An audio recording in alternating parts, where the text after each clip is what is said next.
Okukosa olunaku lwajjo twakutuusizzaako mukwano gwa Martin Lukwago alumiriza nti waliwo omusibe eyayimbuddwa okuva mu kkomera ly'e Kasese ng'ono yabatuukiridde n'abategeeza nga bwe babadde mu kkomera lye limu ne Martin Lukwago gwe bali mu kunoonya mu kiseera kino era nga teyabawadde bubaka busingako wano bw'atyo n'abasaba kutandikiraawo. Waliwo omusibe yavudde mu kkomera Kasese yazze ng'agamba mbu Martin babadde naye.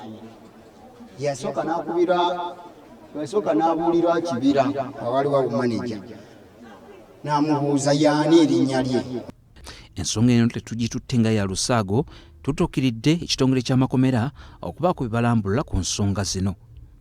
Ayogerera ekitongole ky'amakomera Frank Bayine ategeezezza nga bw'atalina kyamanyi ku bukakafu bwa nsonga eno.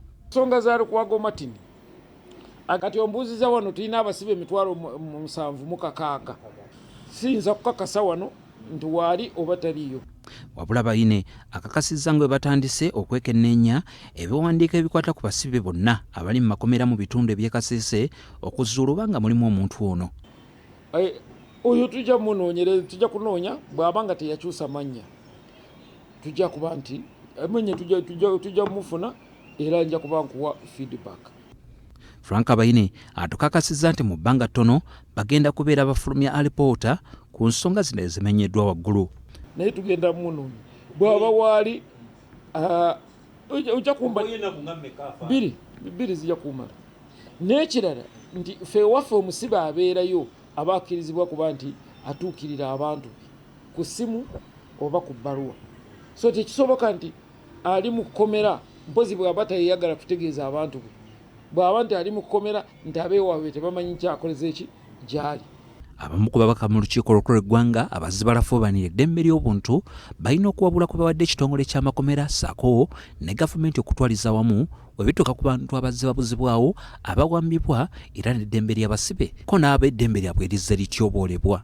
Era nze omu kubayimirirawo ne ŋŋamba nti abantu abo wababa nga waliwo abalina emisango gye bazza baleetebwe mu makooti bavunaanibwe tumanye nti ono gundi lutamaguzi oba gundi avunaanyizibwa omusango bwe guti naye okuwamba omuntu n'omukuumira eyo. I wish they could know abantu pain gye bayitamu ng'obuliddwako omuntu we.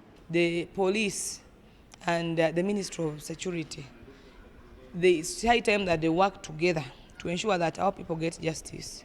Waliwo abantu bamwe abasibiddwa more than even 10 years. Not because of just political reasons. Olibamutwana naye nga talina musango, just suspicion, you have just been suspected.